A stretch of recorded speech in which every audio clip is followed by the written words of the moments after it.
Today we're going to be cooking a beautiful steak from BetterFed Beef. So the key here is marbling. If you look at this steak, you see all kinds of white lines of fat running through it. That's going to be a juicy steak in the end, and that's what you're really looking for. Also, this thing's about 2 inches thick, so it's going to be really meaty, really hearty, and you're not going to be able to eat a whole steak. I'm not going to be able to eat a whole steak.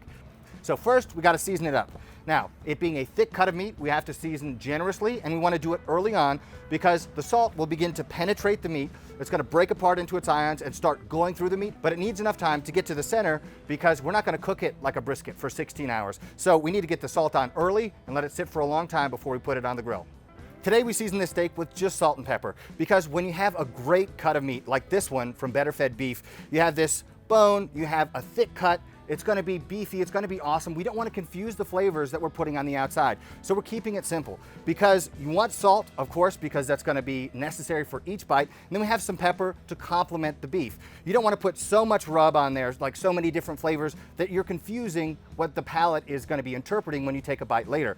So with this, we have a couple layers of flavor that we're going to do. We're going to smoke it first and bring it up to the temperature that we want, and then we're going to sear it because that crust on the outside, we don't want to have a bunch of spices and seasonings interrupting that crust formation because that's where all the flavor is. And then finally, we're going to add some butter, rosemary, thyme, garlic to add the final layer of flavor for this steak. But at this point, we want to keep it simple and we want to keep the main thing the main thing.